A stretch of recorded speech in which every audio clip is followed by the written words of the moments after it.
Oxfam, and we're looking at Oxfam America. I'm delighted we have its president here.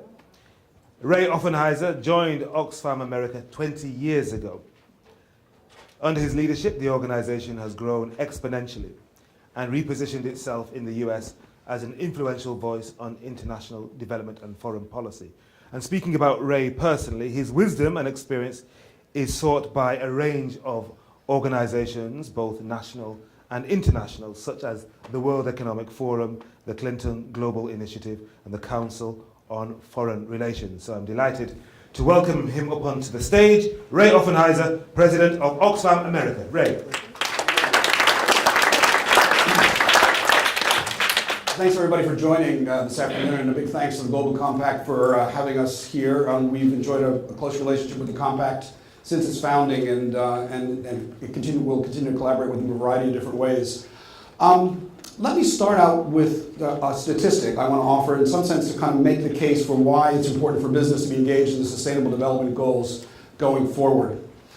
92% of foreign direct investment in the developing world currently comes from the private sector. Only 8% actually is coming from overseas development assistance, or what we refer to as foreign aid. And that 8% is actually declining. And so in some sense, if you think about that, the opportunity horizon for the poor and for developing countries is really going to be defined by how that money, that 92%, is going to be applied and invested in the developing world. Now, with that in mind, let me now shift to 3 corporate executive epiphanies and maybe a challenge. And I'm going to go through each of the 3 epiphanies one at a time. First one is actually a story from a conversation with a mining executive. And this was at a meeting in which we had been dialoguing about the company performance at a particular location. And the mining executive, at a break in the meeting, actually commented that there is no backyard in the world where we can dig a hole that is not going to be reported to the entire world within 24 hours. In other words, there is no place to hide. And that we as a company need to be thinking not only about all the good things we do inside the fence, we've got to be thinking really hard about what we're doing outside the fence. So what can we take away from that particular comment about how that mining executive is thinking? I think he's realized that there's an accountability and transparency revolution underway around the world. I think he's realized that stakeholders are going to be really important in his work and in the work of his company going forward if he or she is going to preserve the social license for that company to operate in any particular context and literally protect billions of dollars of assets. And I think he's also realized that to continue in the future, in this new context, he is going to have to go through and take his company through an enormous mind shift. We talked a little bit about this yesterday in some of the sessions. And this mind shift is really, in his case, or as he would define it, would be moving from being an extractive industry to actually being a development partner. And what would that mean? And what would it mean in terms of the kind of staffing that the company would have to move forward successfully in this new environment? So epiphany number 1. The second epiphany is actually about a retailer. So some years ago, you may remember that there was a whole controversy about blood diamonds. You may have even seen the movie.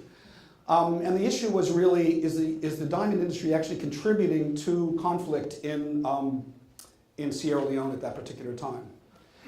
And in the midst of that controversy, that public controversy, we got a call from Mike Kowalski, the president of Tiffany's.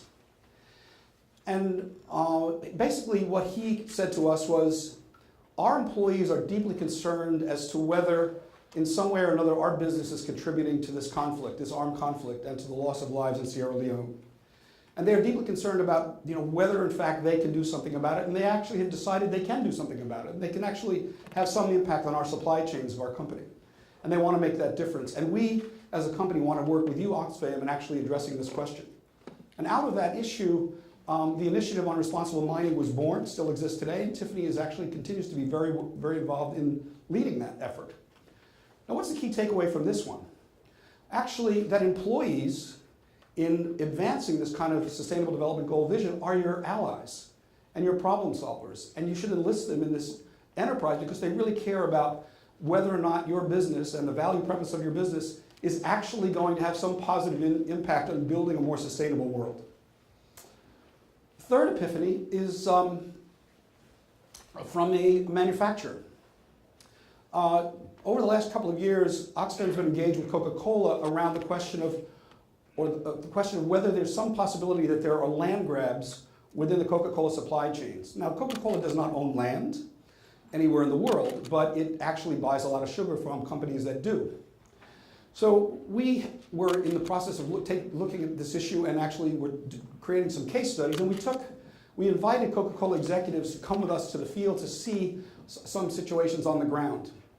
It just so happened that the days that they came, we visited this one location, and literally their suppliers' employees were burning down the houses of local residents, small farmers in a particular region, as they appropriated the land in that region. Coke executives went back to headquarters.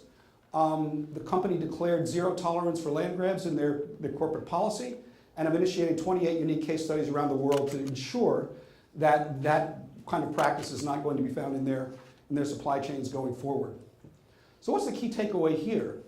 I think the key takeaway here is, as good as our rhetoric might be in the corporate suites of all of our companies, are there things happening within our supply chains that need attention, that are at odds with the Sustainable Development Goals, that need to be addressed in some serious way, and that there may be, that all of our organizations and companies need to perhaps be proactive in addressing those particular issues.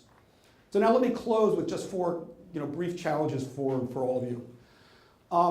First of all, I think there's embedded in all of this thinking about long-term, about sustainable development goals, is there's a notion, and I think it comes out in this mining story, that we've got to have a long-term vision in order to implement this. We can't be stuck on thinking exclusively about short-term gain, and that's at the heart of the mind shift. We've got to embed these sustainable development goals in our work plans, and we've got to think about this move from being an extractive industry in the case of mining, or an extractive enterprise, to being a company that creates value and is genuinely a development partner. Secondly, we've got to think about the fact that small charity at a local level is no substitute for delivering on tax obligations at the national level. And taxation is a critical issue that is going to become more controversial in the coming years for a variety of different reasons. Finally, doing good locally and advocating for policies at the national level that are at odds with sustainable development goals is probably unacceptable behavior in the 21st century, and is not going to allow us to achieve sustainable development goals. So consistency in policy, I think, is something important we need to consider. And finally, the issue of stakeholders, and having company staffing and capability to be good listeners and engaging stakeholders creatively, I think, is going to be a necessary asset for achieving the Sustainable Development Goals. So with that challenge, those 4 points on challenge, I will conclude. Thanks so much, Henry.